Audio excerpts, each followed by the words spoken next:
Hello, my name is Artsy Sister, and today I wanted to show you the Fullmetal Alchemist Volume 1 manga. Like I have seen both versions of the shows, and even the Netflix live action Fullmetal Alchemist series, which is hilarious. But I never actually sat down to I never actually sank my teeth into the comic book. I even played two of the video games of Fullmetal Alchemist, so I'd be like, why haven't I read the manga? So yeah, let me show you the manga that inspired so many anime shows and video games. So the first page of the manga, it starts with Edward Elric was missing his feet.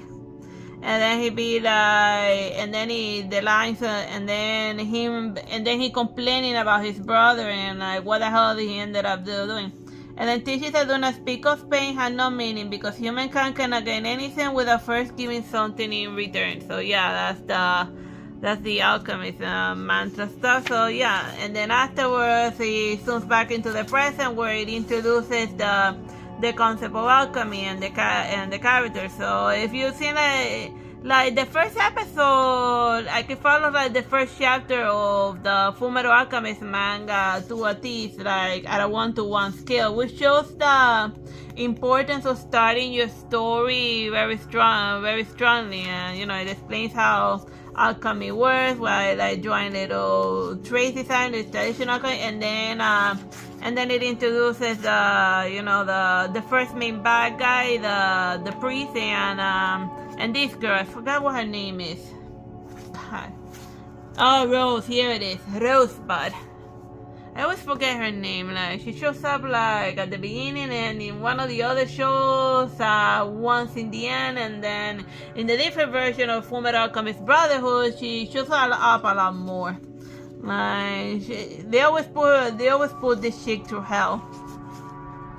And she wants the priest to use a philosopher's stone to she thinks that she doesn't know that it's a philosopher's stone. She really thinks that this guy is magic, and once a day he does a bunch of displays of miracles in order to wow the crowd, while the alchemy brothers be this guy is such a faker that he's just putting on a show for all of the city, but they don't know that this is done by science.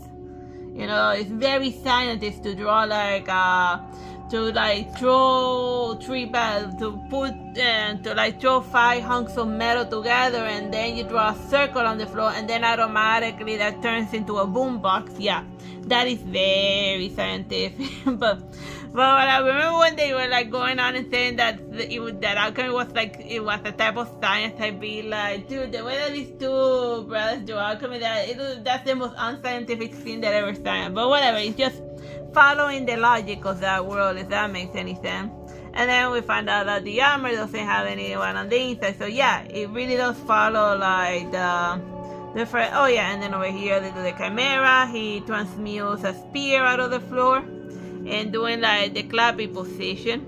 And it's interesting that that in one of the anime shows they mentioned that the way that he does his alchemy was by putting his hands together that it looks like the universal prayer position. So even though he's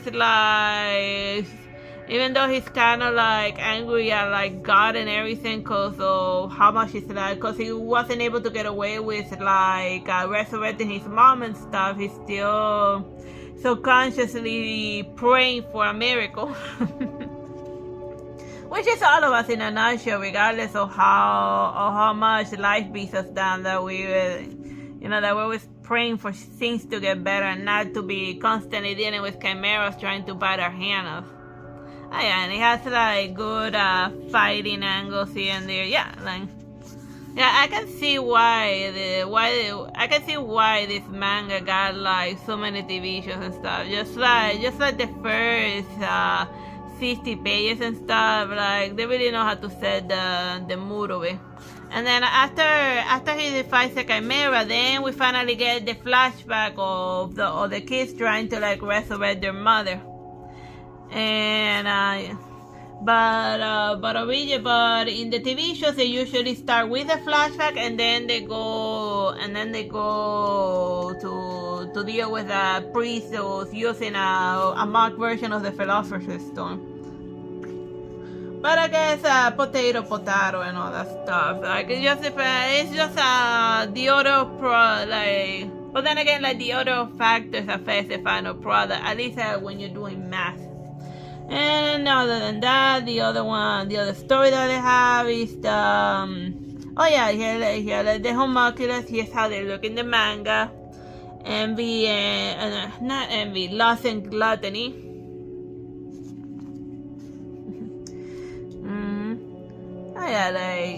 They always say like they translated it pretty well, like their manga counterparts in like the TV version. So yeah, and then here's she using like her spiky nails to like point this to like kill this guy with a pointy end. She has one killer scratch ability, like last use scratch. It was super effective, instantly KO, and he dead. And the other story that they do is where he goes to the mining town to like do some alchemy stuff. And the other story that they have in the first volume is when they go on a train and then there's like the train gets hijacked. So those are the episodes that those are like, so it has like the first 2 episodes more or less, but the one where they go to the mining town is like one of the weaker stories, and sometimes it doesn't even make it to like the TV anime show, that they just sort of skip it because it's one like, meh, Alchemist trying to create gold. When have we heard that one before? Well, anyhow, here's my review of the Fullmetal Alchemist manga. Very fun stuff. Bye bye and God bless.